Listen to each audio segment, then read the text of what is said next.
Hello dear students, welcome to Gateway Classes. I am doctor Kapil Kumar और आज हम बात करेंगे सॉफ्टवेयर प्रोजेक्ट मैनेजमेंट के बारे में। ये सॉफ्टवेयर प्रोजेक्ट मैनेजमेंट एकेटीयू से जो बीसीए कर रहे हैं student, bachelor of computer application के जो स्टूडेंट हैं, थर्ड ईयर में आ गए हैं, उनके फिफ्थ सेमेस्टर का एक इंपॉर्टेंट सब्जेक्ट है, इंपॉर्टेंट कोर्स है। बीसीए इज ए प्रोग्राम और जिसे हम सब्जेक्ट कहते हैं, दैट इज बेसिकली कोर्स। तो सॉफ्टवेयर प्रोजेक्ट मैनेजमेंट हमें पढ़ना है। तो सॉफ्टवेयर प्रोजेक्ट मैनेजमेंट मैं पढ़ाऊंगा आपको। आज का जो हमारा ऑब्जेक्टिव है डिस्कशन का, आज हम केवल बात करेंगे कि सिलेबस क्या है, कौन कौन से कंटेंट उसके अंदर इंक्लूडेड हैं और इस सब्जेक्ट का या इस कोर्स का इंपॉर्टेंस क्या है। तो जैसे सभी कोर्सेज के अंदर, जैसे सभी सब्जेक्ट के अंदर 5 यूनिट होती हैं, इसके अंदर भी 5 यूनिट हैं। पहली यूनिट ये है, दूसरी यूनिट आपके सामने ये है, इसी तरीके से third, fourth and fifth unit. ठीक है, तो एक एक यूनिट करके मैं विद इन 5 मिनट्स आपसे डिस्कस करूंगा ultimately what are the contents in different units of this subject. सबसे पहले मैं बात करूंगा कि इसका इंपॉर्टेंस क्या है। ये सब्जेक्ट आपके एग्जामिनेशन पॉइंट ऑफ व्यू से तो इंपॉर्टेंट है ही, पढ़ना है आपको क्योंकि आपको अपना एग्जाम क्लियर करना है। लेकिन मैं एक बात और आपको बताना चाहता हूं, ये आपके नॉलेज पॉइंट ऑफ व्यू से and why this is very very important for your placement point of view. BCA करके भी स्टूडेंट जॉब करते हैं और सॉफ्टवेयर इंजीनियरिंग या सॉफ्टवेयर प्रोजेक्ट मैनेजमेंट ये वो एरिया है जहां से स्टूडेंट को बहुत अच्छा जॉब मिलता है। इस कोर्स को, इस सब्जेक्ट को पढ़ने के बाद आप एज ए सॉफ्टवेयर डेवलपर भी काम कर सकते हैं उसमें भी, क्योंकि सॉफ्टवेयर डेवलपर का ये मतलब नहीं है केवल उसे प्रोग्रामिंग की नॉलेज होनी चाहिए, किस डायरेक्शन में, किस लिए, किस तरीके से प्रोग्रामिंग करनी चाहिए वो ये सब्जेक्ट सिखाता है, वो ये कोर्स सिखाता है। तो सॉफ्टवेयर डेवलपर के लिए भी, प्रोजेक्ट मैनेजर के लिए भी, बिजनेस एनालिस्ट के लिए, स्क्रम मास्टर के लिए, प्रोडक्ट मैनेजर के लिए, क्वालिटी एश्योरेंस जो इंजीनियर है उनके लिए, आईटी कंसल्टेंट की जो जॉब्स हैं, एंटरप्रेन्योर भी आप बन सकते हैं इस कोर्स को पढ़ने के बाद। तो बीसीए करने वाले स्टूडेंट, एमसीए करने वाले स्टूडेंट, बीटेक करने वाले स्टूडेंट, किसी भी सीएस, आईटी, डेटा साइंस किसी से भी करते हैं, जो जॉब मिलता है वो इस फील्ड में जरूर मिल जाता है। या तो वो एज ए सॉफ्टवेयर डेवलपर काम कर रहे होते हैं, या वो फिर प्रोग्रामर की तरह काम करते हैं, वो डेवलपर की बात हो गई, या वो सॉफ्टवेयर एनालिस्ट की तरह काम करते हैं, या प्रोजेक्ट मैनेजर की तरह काम करते हैं। तो ये सब्जेक्ट बहुत इंपॉर्टेंट रोल प्ले करता है जब आप अपने प्लेसमेंट की जो ड्राइव्स होती हैं उसमें अपीयर होते हैं, आपसे इंटरव्यू में डिस्कशन होता है। तो ये बहुत इंपॉर्टेंट है इस पॉइंट ऑफ व्यू से। अब एक एक करके बात करते हैं। सबसे पहले तो सॉफ्टवेयर प्रोजेक्ट मैनेजमेंट की हमें जरूरत क्यों है? इसलिए जरूरत है कि सपोज आपसे मैं कह दूं, जैसे कि मैंने यहां लिखा भी है कि आपको एक हॉस्पिटल के लिए कोई एप्लीकेशन डेवलप करनी है ना। अगर हॉस्पिटल के लिए, या फिर मैं आपकी यूनिवर्सिटी की बात करूं, आपके कॉलेज की बात करूं, आपको कोई कॉलेज मैनेजमेंट सिस्टम बनाना है, या स्कूल मैनेजमेंट सिस्टम बनाना है, या यूनिवर्सिटी मैनेजमेंट सिस्टम बनाना है, जिसके अंदर बहुत सारे मॉड्यूल हो सकते हैं, जिसमें अकाउंट में फीस कैसे जमा होती है वो भी हो सकता है, बुक लाइब्रेरी से कैसे इशू होती है, पढ़ाई कैसे होती है, बहुत सारी चीजें उसके अंदर, ट्रांसपोर्टेशन, अनदर थिंग, बहुत सारी चीजें हो सकती हैं।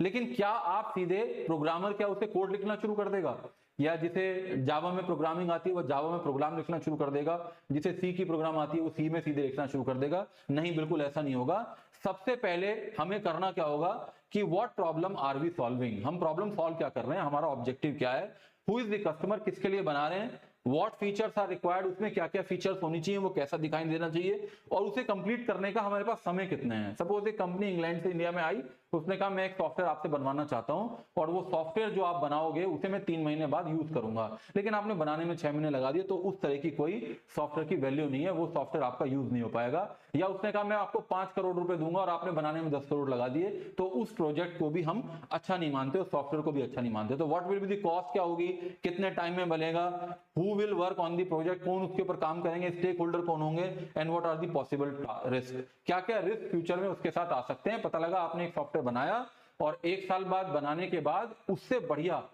कम पैसे में सॉफ्टवेयर ऑलरेडी मार्केट के अंदर अवेलेबल हुआ, तो आपका जो इन्वेस्टमेंट था, टाइम का, कॉस्ट का, सब कुछ, वो सब जीरो हो जाएगा। तो ये सब्जेक्ट बहुत इंपॉर्टेंट है, क्योंकि planning all these activities called software project management.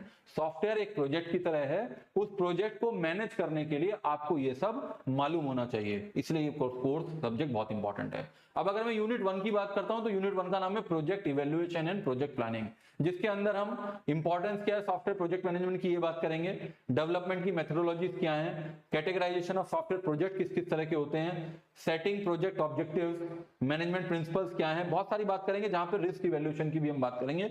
Ultimately इस यूनिट को पढ़ने का जो ऑब्जेक्टिव होगा वो ये होगा, how do we start a software project. हमें पहली यूनिट में ही पता चलेगा कि हम किसी सॉफ्टवेयर को बनाना शुरू कैसे करते हैं। दूसरी यूनिट के अंदर भी हम बहुत सारे टॉपिक के बारे में बात करेंगे, कुछ मॉडल्स के बारे में बात करेंगे, क्या पैटर्न होता है किसी सॉफ्टवेयर को डिजाइन करने का।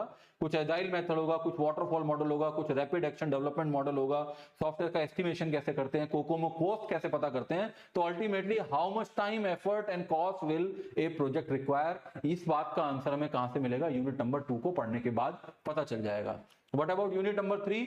That is activity planning and risk management. उसमें हम क्या क्या पढ़ेंगे, एक्टिविटी प्लानिंग का क्या मतलब है, प्रोजेक्ट को कैसे शेड्यूल करते हैं, नेटवर्क प्लानिंग मॉडल्स का क्या मतलब है, पर्ट चार्ट का कैसे यूज करते हैं, और ये मोंटे कार्लो सिमुलेशन का क्या मतलब है। Ultimately how to plan project activities and manage project risk, ये हमें कहां से पता चलेगा, हाउ टू प्लान प्रोजेक्ट की एक्टिविटीज को कैसे प्लान करेंगे, और प्रोजेक्ट में अगर बनाने के बाद या ड्यूरिंग द इंप्लीमेंटेशन को रिस्क आता है तो उसे कैसे मैनेज करेंगे, वो हम यूनिट नंबर 3 के अंदर सीखेंगे।